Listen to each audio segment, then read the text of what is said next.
नमस्कार, मी कृपा राजेंद्र सपकाळ आणि तुम्ही पाहताय सुपर प्राईम टाईम। इडापिडा घेऊन जागे मारबत असं म्हणत फक्त नागपुरातच साजरा होणारा अनोखा मारबत उत्सव, ज्याला 144 वर्षांपासूनचा इतिहास आहे। हा उत्सव का आणि कसा साजरा होतो पाहूयात या संदर्भातील हा स्पेशल रिपोर्ट।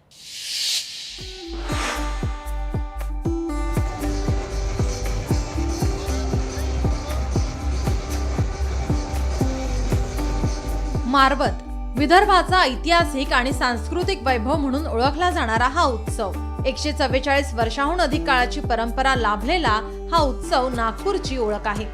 1881 मध्ये मस्का 7 भागातून काळी मारबतीची परंपरा सुरू झाली, तर 1885 पासून जागनाथ बुधवारी भागातून तेली समाजाकडून पिवळी मारबतची मिरवणूक निघाली। तेव्हापासून ते आज तागायत ही परंपरा अविरत सुरू आहे। मारबत सोबत समाजातील सर्व नकारात्मकताही नष्ट होते अशी लोकांची भावना आहे।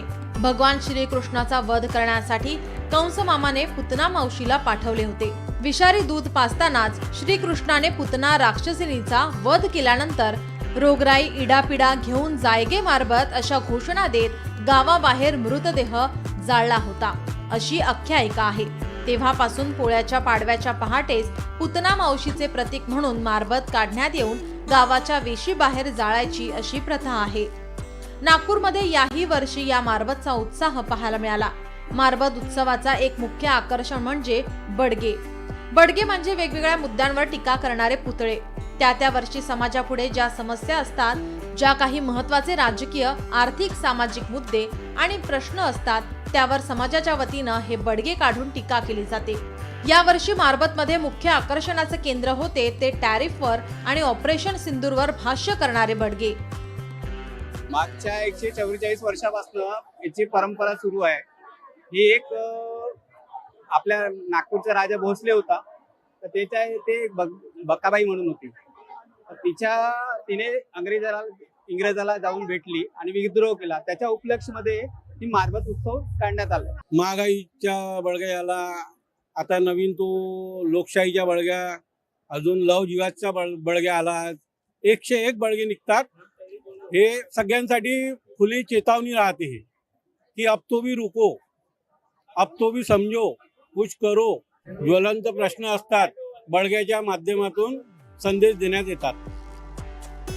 मारबत महोत्सवात आकर्षणाचं केंद्र असते ती पिवळी आणि काळी मारबत। या दोन्ही मारबतला ऐतिहासिक महत्त्व आहे।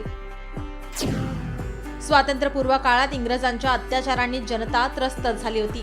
त्यावेळी नागपूरकर जनता इंग्रजांविरोधात संघर्ष करत असताना भोसले घराण्यातील बाकाबाईने इंग्रजांसोबत हात मिळवणी केली। या बाकाबाईचा निषेध करण्यासाठी 1881 पासून बाकाबाईचा पुतळा तयार करून काळी मारबत काढण्यात येते। इतवारी परिसरातील नेहरू पुतळ्यापासून या काळ्या मारबतीच्या मिरवणुकीला सुरुवात होते। पिवळ्या मारबतीला ऐतिहासिक पार्श्वभूमी आहे। तेली समाजाकडून 1885 साली जागनाथ बुधवारी मध्ये पिवळी मारबत उत्सवाला सुरुवात करण्यात आली। तेव्हा इंग्रजांच्या विरोधात अनेक मुद्द्यांना घेऊन लोकांना एकत्रित आणत या मारबतीची मिरवणूक काढली जायची। स्वातंत्र्यानंतरच्या काळात या पिवळ्या मारबतीच्या मिरवणुकीच्या माध्यमातून अनिष्ट चालीरीती इडापिडा यावर भाष्य होऊ लागले। तान्ह्या पोळ्याच्या दिवशी मारबत आणि बडग्या या प्रकारची मिरवणूक जगात फक्त महाराष्ट्राची उपराजधानी नागपूरमध्ये काढली जाते।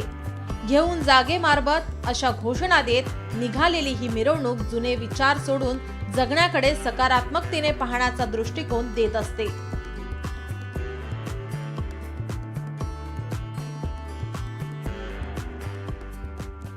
144 वर्षाची ऐतिहासिक परंपरा असलेल्या मारबत उत्सवामध्ये प्रतिवर्षी नागरिक मोठ्या उत्साहात सहभागी होत असतात आणि या मारबत उत्सवाच्या माध्यमातून राष्ट्रीय मुद्दे असतील, आंतरराष्ट्रीय मुद्दे असतील, त्याचबरोबर राज्यातील आणि स्थानिक ज्वलंत मुद्द्याला या मिरवणुकीत सहभागी असलेल्या बडग्याच्या माध्यमातून संदेश देण्याचा प्रयत्न केला जातो। लोकशाही मराठी करता मी ज्ञानेश्वर पवार, नागपूर। नंदुरबारच्या खेलकडे गावातील विद्यार्थी नदी ओलांडून शाळा गाठत असल्याचं धोकादायक वास्तव लोकशाही मराठी